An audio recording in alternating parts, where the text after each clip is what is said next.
Howdy, everybody. This is Steve KM9G, and we're here today to talk about the Youth on the Air camp that's coming up this June. It's coming up in about 2 weeks, and we're supposed to have a couple of campers from the last year's camp join us. However, I'm not 100% sure what time they will get here or if they will get here because it is Memorial Day weekend and it is also high school graduation and there is a lot of things going on. So I might be doing this all solo, but I've got you all here in the chat to help me out. It's kind of weird having all this silence when I'm doing this. I have not done a solo live stream in a long time. If you are new here, be sure to hit the subscribe button down below to see more content about bringing youth into ham radio and more content about ham radio in general. I'm sure you guys have all been around here before, and it is great to have you back again. So what is Youth on the Air? Youth on the Air is an organization that helps promote youth in amateur radio activities. And I don't know that the hobby would go very far if we weren't bringing on any new youth in amateur radio. So it is very important to me. It is a special mission of mine in order to help continue, carrying the torch forward. And as I mentioned before, we do have some guests coming. So this is Adam, KD9KIS, joining us. Adam, how are you doing today? I'm doing good. It's been a busy weekend, but I made it on time, so here I am. Excellent. Yeah. So it is good to see you again. You were at the camp in Cincinnati last year. What was your most favorite event from the camp last year?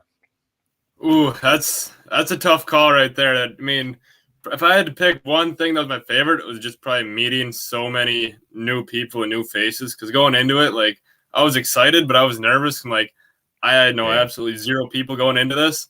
And I mean, by the end of the week, I mean, even a day or two in, everybody was like best friends. You're like family pretty much. So it was, that was probably my biggest favorite part there, was just making new connections and friends and everything. And besides that, I mean, just learning all the different stuff and balloon launch. I never done that before. And that was a really cool thing, along with talking to the International Space Station and an astronaut on there. So that was super exciting as far as I saw it, but I really enjoyed the whole week and just meeting new people.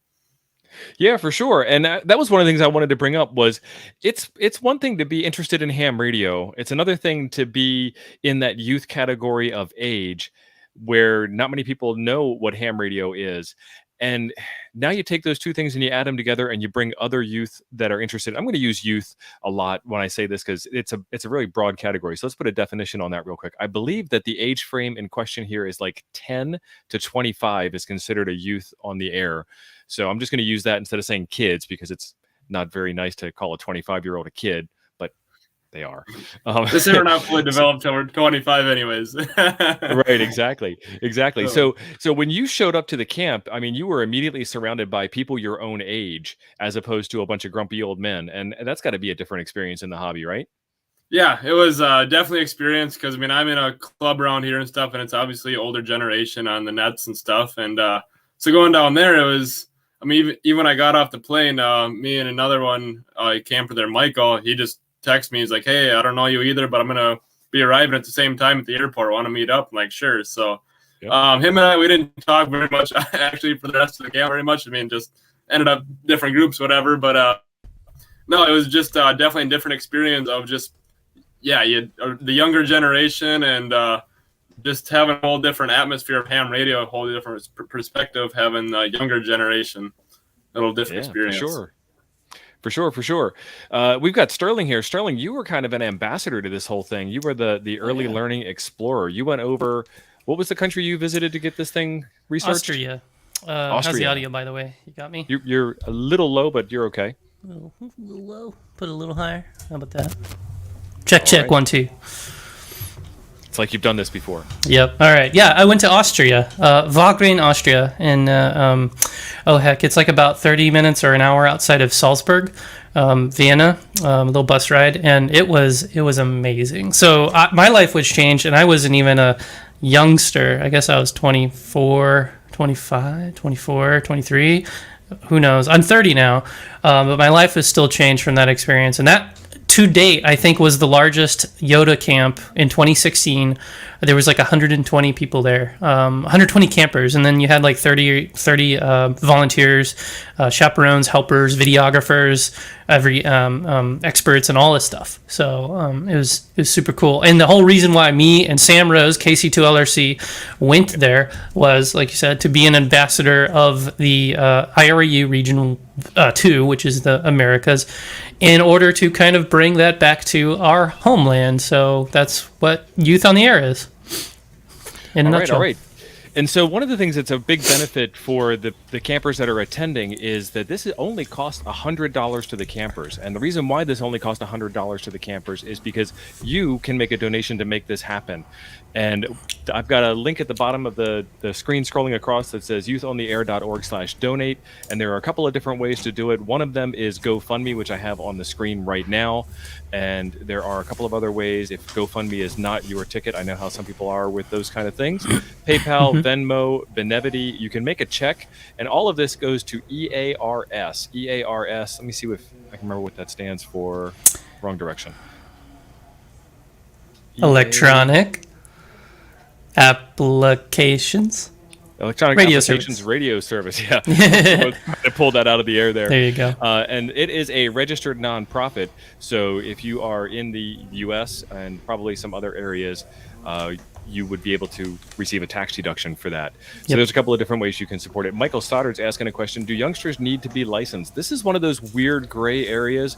The answer to this is yes, and the reason why is because we want to get you right on the air the second you walk into camp, as opposed to spending however many days it takes to get you your tech license. You just need to have a tech license to get this started. It would help be a little bit more beneficial if you had a better license, but we start off with the tech license in the U.S., and that will get you able to operate. We hand you a handy-talkie when you walk in the door, and maybe another radio, depending on how generous ICOM is and what equipment they bring with us. They brought 705s for the kids to play with last year. That was fantastic. Like 10 or 20 of them. There were lots of them running around. So I've got a real quick video I'll show you of a reel of what happened at the camp last year. Let's take a look at this. The Voice of America Museum of Broadcasting in Cincinnati, Ohio, is the site for the second Youth on the Air Camp in the Americas. Young licensed amateur radio operators will have the chance to take their ham radio skills to the next level and learn from each other. If you are a licensed ham between the ages of 15 and 25 in North, Central, or South America, we want you to apply to come to this camp, which will be held June 12th through 17th, 2022. Maybe you've just become a ham, or maybe you're already an experienced ham but want to explore more. Youth on the Air Camp is the place for you. There will be sessions led by other youth on things like contesting, kit building, high-altitude ballooning, direction finding, and satellite operation. We're even planning on having a contest at Kings Island Amusement Park. You'll have a chance to work our week-long special event station, W8Y, with some of the biggest and best rigs ever made. And best of all, you'll make friends and meet mentors that will last a lifetime. Thanks to the generous support of our sponsors, Yoda Camp is affordable too. For more information and to apply, visit youthontheair.org. And if you'd like to donate to our cause, also go to youthontheair.org and click on the donate button. This has been my TED Talk. Thank you. Thank you. So I've watched that video a couple of times, and Neil is the voiceover on that. Neil Rapp, WB9VPG, right? Yep, that's right. Yeah. You can just tell he's the guy that's coordinating this whole thing, and you can just tell the excitement that he's got for this, and he brings that. And there is a humongous schedule of events. Let me take a look at what some of the schedule of events is here. Looks like there's going to be an Earth Moon Earth demonstration. They're going to do a tape measure Yagi build. They're going to do an attenuator build, a straight key build. This is all available on their website. Things you need to do before you go to the camp: register for D-Star, all kinds of forms, get set up for Telegram and Discord. It is June 12th through the 17th, 2022. It's at the Voice of America Museum in Westchester, Ohio. That's a fantastic location to have this. When we were there last year, I know they've done some remodeling. I haven't seen it since the remodeling, but there was a kind of dining room banquet area that we used as one classroom. There was more of a warehouse area with some tables set up where we did building. There was an antenna building contest. There was a direction finder build. There was a Fox build. And then just lots of room. Of course, the museum's there, so you can do all the stuff of looking around in the museum and seeing all the old ham equipment that's there and all the old broadcasting equipment. And there is the WC8 VOA ham radio club contest station that's there, and that is an amazing contest station they have set up. Mm-hmm. So we did learn some lessons from last year. So that $100 actually includes the hotel fee and all of the meals and entrance to all of the activities and all of the supplies. It's an amazing price for what comes out of that. I mean, Adam, what was your takeaway? I mean, do you feel like you got $100 worth of value out of that? I would say I got way more than $100 worth of value out of that. Obviously, it obviously costs way more than $100 to actually put this on for each one of the youth, but it was a really awesome experience. Obviously, you just got to pay for your transportation to get there and back, and the $100, and you're pretty much set. And you even had, because like for us, we even had the transportation to and from the airport, so we didn't have to find a Uber or nothing like that. So it was getting the transportation, and like I said, you get off the airplane and you're set up until you get back on the airplane. So it was well worth the $100. Yep, and even that $100 is waivable for any financial hardship. It's merely, we call it a deposit, so that you have some incentive to show up. If it was free, which we could make it free, you get that issue of like, well, it was free, so I don't feel bad about missing out. But the thing is, you cannot miss out on this opportunity. It is super big. Everybody, is and it's very like highly scheduled, highly regimented, and we have, if we have last minute cancellations, that's a huge deal. So that helps, but it's also putting some stake into the, pot, I guess, so that everyone has a part. Yeah, I like steak in a pan. I like steak on a grill. I like steak on my plate. Steak in the grill. Man, my idioms have seen better days, but you get it. Yeah. All right, so here we finally got down to the list of activities on page 3. Tour of the Voice of America Museum of Broadcasting, introduction to the Yoda and special event stations. They're working on arrangements to get an antenna on the roof of the hotel, and ICOM will be providing radios for that hotel station. The kids are free to use the hotel station before the morning breakfast, before the trip to the Voice of America Museum on the provided transportation, whenever there's any downtime, and then when we get back to the hotel at night. Let's see, we have the kit building. I'm not sure what the kit is. We did learn some stuff from the kit building last year. We got a kit that was a little more time-consuming, a little more difficult, and this year we have a different kit. Do we know what the kit is this year?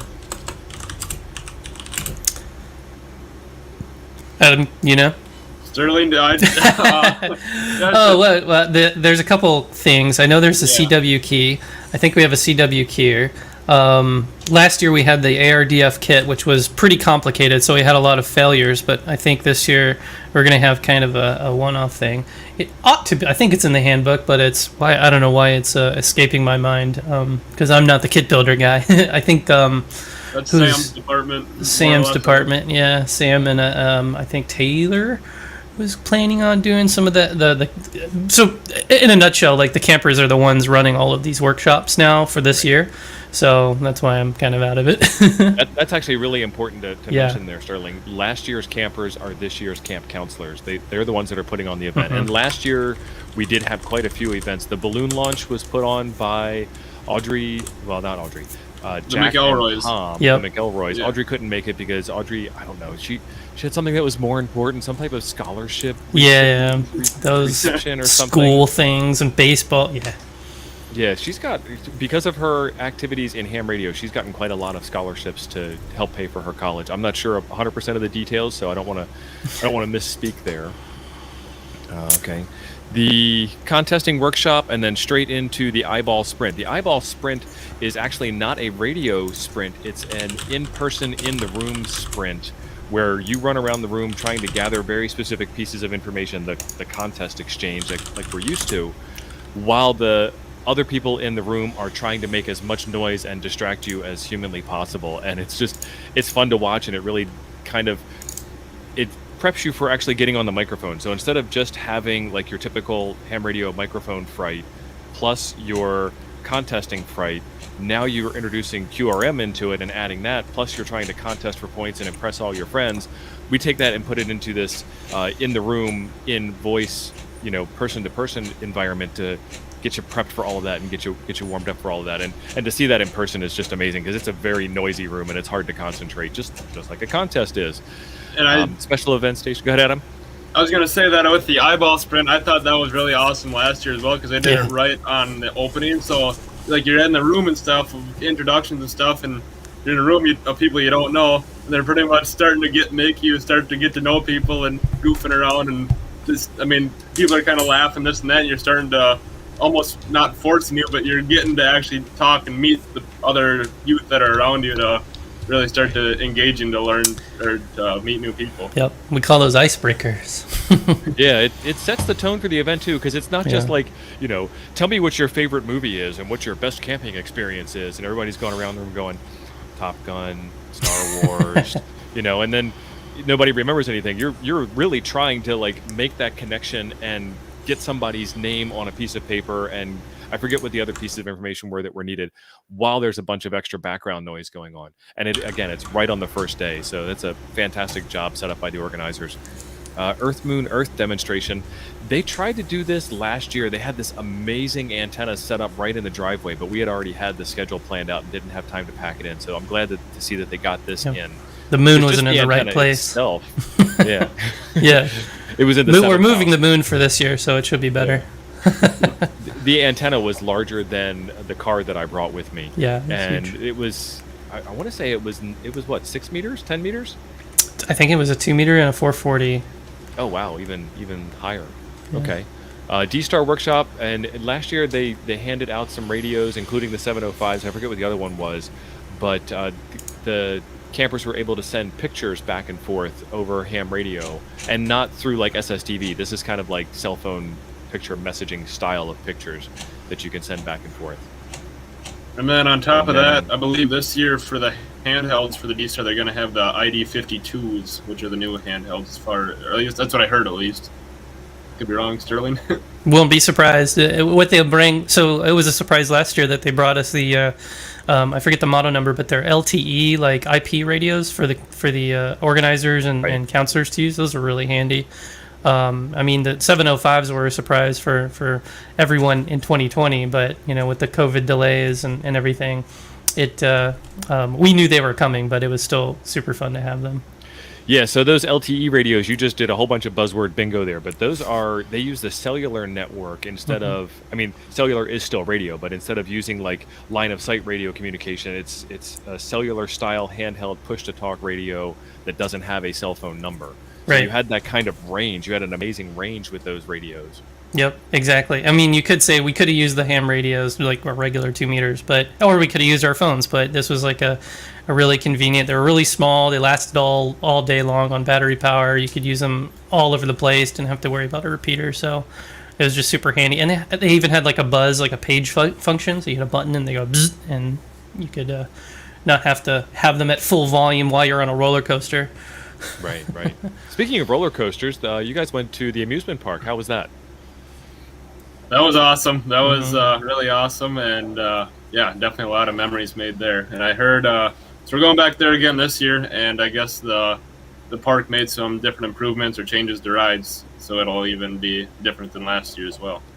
Something new to see. And we're going to do a contest there, and one of last year's campers, Chris Bro, and I are going to try and be working aeronautical mobile while you guys are in the park doing the contest on the ground. Oh man, that's and cheating. So I'll have a height advantage. And then we just need Carlos to do a parachute jump. Parachute drop as well. That would be crazy. Parachute drop into Kings Landing Park. And then amateur radio direction finding. We did direction finding last year. We're going to do it again this year, and that's actually a lot of fun. You guys, you had multiple transmitters, multiple Foxes last year. Was that right? Mm-hmm.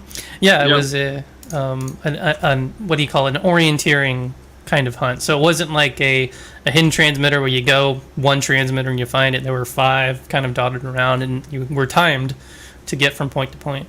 You had a map and all the. There's actual ARDF rules, and it's actually a sport. More popular in Europe. Like I think last year Lithuania had the championships. So And then satellite this operations. Go ahead. Oh yeah, and this year, so I scrolled down. The actual kit build is in this handbook, and instead of building the 80 meter kit, where you're going to do 2 meters, and they're going to build the tape measure Yagi and an offset attenuator. So that'll be the kits. Tape measure Yagis are extremely forgiving. It's almost impossible to make them wrong, especially when you're doing ARDF, because the more wrong they are, the easier it is to narrow into the signal you're looking for, because if you had a super high quality antenna, you would hear that thing all over the place. Yep. So it's actually kind of a benefit if you mess it up just a little bit. Satellite Operations Workshop is pretty cool. Ruth is actually a member of AMSAT, and she was at Hamvention. If you guys went to Hamvention, you saw her give a satellite demonstration and a live satellite contact. And I'm assuming that she's going to be the one putting it on again this year, right? Okay. Yeah, so she's going to be doing that. And we're looking at having Ruth come on to the Coffee and Ham Radio show and give us some information on that as well. So be sure to stay tuned to that channel also. But Ruth is currently in college, and she was camp attendee last year, as well as putting on the satellite workshop last year. And she'll be doing it again this year. We had a whole bunch of people show up, bring their Arrow antennas, and worked a couple of birds. Were you able to make a contact, Adam?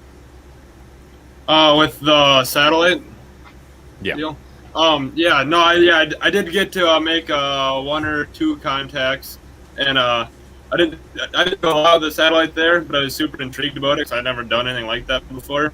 So then when I got back home to Wisconsin here, I actually ended up getting stuff to actually be able to make more satellite contacts after the fact. Nice. So it was one of those cool things where I went there, knew nothing about it, learned about it, and was able to bring it back home and do some after that. So it was cool. Excellent. And then Neil has planned out all of the meals in question, and every meal is a different experience of the Cincinnati area. I don't think any of the meals were duplicated the entire time we were there. Oh yeah, last year was the only thing I guess that everyone knows about was like Qdoba, but we had Cincinnati Skyline Chili. We had Qdoba. We had what else? What else was on the menu? I mean, we went to Costco. There was some barbecue that was done one night. Some barbecue. We went to Costco and had like a bushel of oranges and apples and healthy foods, and then also like a fridge full of Coke and Sprite and 7-Up and everything. So everything you can imagine. So it's and then when you definitely won't go hungry. We went to like Kings Island and the stuff like that. I mean, they had their own variety of different foods, and when we went to the what was the arcade place we went to? Dave and Buster's. Dave and Buster's. I mean, we had food there that was different, and you definitely didn't go hungry at all week either. Right. Yeah. One of the you'd have to be working to go hungry. Right. One of the things about Yoda Camp in Region 1 is, well, it's many countries, and so we're trying to expand Yoda Region 2 to multiple countries, and this year we're, I think, lucky to have somebody from, I got to check the roster, I think Canada, but because of COVID and because of other restrictions, it's hard to get people from out of the country. But one of the tenets is multicultural, like, inclusion and awareness. So, like, in Yoda Camps in Region 1, they had food and drink and even, like, cultural, like, dress and language, just little, like, language classes where you could learn how to say certain words in different languages, if you know what I mean. And so to have kind of a cultural expose. But here in America, even we have American food, but even American food is all kinds of different things. Like here in St. Louis, you get Emo's Pizza and St. Louis style barbecue. In Cincinnati, you get Skyline Chili, and Philadelphia has. So we have all kinds of things. So as the camp moves around, we want to take little pieces of all of the campers and put them in. Like, for example, Adam, tell them what you brought. That was last year I brought some cheese curds, and because my hometown is Ellsworth cheese curds. Your heritage, and apparently I didn't bring enough last year, because then now this year it turned into automatically being on the list. So if you're coming this year, there'll be cheese curds there. Yep. And the cool part about that is that you get different things, but kind of going off that a little bit is that it's cool that we have kids from all over the U.S. and potentially out of the country. And it's funny to kind of hear, you might start talking, I have this fast food restaurant. You're like, I never heard of that. Or a lot of people don't know what a Quick Trip is, and you're up here, and that's all that you live off of for gas stations. And And then besides that, that kind of turned into another conversation of how the way everybody talks. I mean, we have people from the East Coast, the West Coast, down south, and the northern Midwest here. So I mean, it's funny, we were joking there a little bit of different slang words or this and that of everybody talks. So it's just another cool perspective of when you have a whole bunch of youth there from different parts of the U.S. and yeah, it's really cool.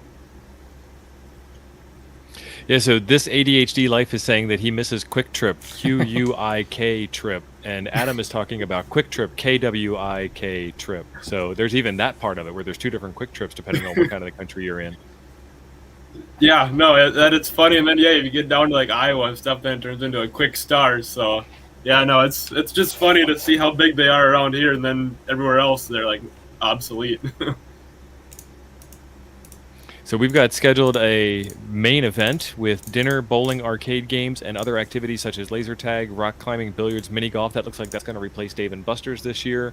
Kings Island Amusement Park with meal and drink plans. There's a pizza and pool party. There is going to be a pool in the hotel, so we're going to do that again. And then dinners from Cincinnati themed restaurants, and then the special event station that I talked about, and some sponsors. We had a couple of sponsors last year, and we did a bunch of giveaways, and every camper went away with a t-shirt a day, and we all coordinated what t-shirt we were wearing for group photographs and so on. ICOM America is going to be there bringing radios for the kids to use and the camp counselors to use, the staff to use. Heil Sound was a sponsor. Xtronic, R&L Electronics. Last year, R&L Electronics gave away a 705. The 7300 or 7610 will be the radio used in the HF operating positions. It'll be neat to use either one of those, but if they have the 7610, I'm going to have to get some time when all the campers are away at camp and play with that myself. Yeah, we're going to have a actual like schedule. Like Taylor's working on a no radio hogging schedule, so everyone will get a chance to actually operate. Yeah. And that wasn't really that big of a problem last year. I mean, the kids were just happy to be in the room with the radio and talk radio with other kids. Yep. Utes. And so we've got a bunch of sponsors here: Amateur Radio Digital Communications, DX Engineering, Worldwide Radio Operators Foundation, Dayton Hamvention and Dayton Amateur Radio Association, Southwest Ohio DX Association, and the Radio Club of America. And then Hams Like You also help support. Yep. Every dollar things that counts. They should bring, things you shouldn't bring. Don't bring bed sheets. Don't bring bad attitudes. And then they have a simplex frequency with a PL tone on it that the campers can use, and also a Telegram channel, and there is a Discord server. And if you are watching along at home, there is a Youth on the Air YouTube channel, and we did broadcast some of the events live, and we did drop some highlight videos on that channel from last year. So if you want to go check those out, they're still up there. Yeah, and those are some really awesome videos last year we had. I mean, we had them daily by the next day, so there was definitely some hard work that was a lot of time, hard work, and late nights were put into making those videos. They're really cool and showed some of the stuff we really did that was really awesome. Yep, last year that was James Lee that did that. Yep, me and him, and then so we were the videographers, and then we had Brandon, one of Neil's friends. Brandon, he did the nightly editing, so we dumped all the footage onto Google Drive, and then he edited it up, and the next day it was on the air, and he did a super great job. So we're gonna do the same this year. Unfortunately, James Lee is at least he's back in action, but he won't be doing the video, obviously. But we'll have myself and Brandon, Chris Bro, and basically every camper has a phone in their pocket, or a camera in their pocket. So we also will try to incorporate whatever they put in together for like these highlight videos. Oh, that's a nice little attenuator. I'm looking at the kits now. Yep. So not too many parts. That should be pretty good. Yeah, it should be way easier than last year's Fox Hunt kit. And also keep in mind that the kit itself probably wasn't terribly difficult, but we are working with campers that have never done this before as an Right. educational thing. And if you've ever tried to train somebody how to do something, you know it takes at least 4 times longer to go through the training part of it than it would if you were working with an experienced kit builder. So you got to kind of take that into account. And Becca came back with the kit, and her kit was pretty good. Becca has built 1 or 2 things before, and she was helping some people out. Adam, have you built a kit like this before? Before So last up until year? this, well, yeah. So I did. So last year I did it. The little ferrite deal, I ended up dropping that, and there was maybe a bad word here or there after I did that. But luckily, I had an extra that I was able to put into mine. And then besides that, for ham radio wise, I never really did too much actually electronics wise. In high school, I took electronics and digital electronics. So luckily, like I had soldering experience and reading the maps, whatever you want to call them, the instructions a little bit better. But yeah, like that was one thing I kind of ran into last year is you had the variety of kids that were super experienced, could get it done in no time, all the way down to the point of never soldered before, and not picking on them at all. Just the variety range we had. We just had to realize, oh shoot, we might have to find one a little bit easier. And last year the parts weren't labeled real awesome, so I think I heard that they should be labeled and sorted out a little bit easier, and things should be a little more smooth sailing, hopefully, especially as we get more of the techs and even younger generation coming in as well. Yeah, it's actually nice that it comes in a case like this too. That's going to be something that you can be proud of after you build it, and then you can go find the fox with it. Yeah. We went through like all of these instructional sheets, word for word, line by line, to make sure that they were, easy to read. The last year's, they were Chinese kits, so somebody graciously rewrote the entire manual, but it still was pretty hard to follow. But this year it'll be a lot simpler, a lot fewer parts. But we have more. So like here's a Morse code key. It's 3D printed. Joe Eisenberg, K0NEB, is doing the 3D printing and kitting of all of these things. So thank you, Joe, for that. Nice. Just an easy little straight key. Got to get them hooked on Morse code right from the beginning. Exactly. That is a pretty nice looking key. I like that. And then here's the tape measure Yagi.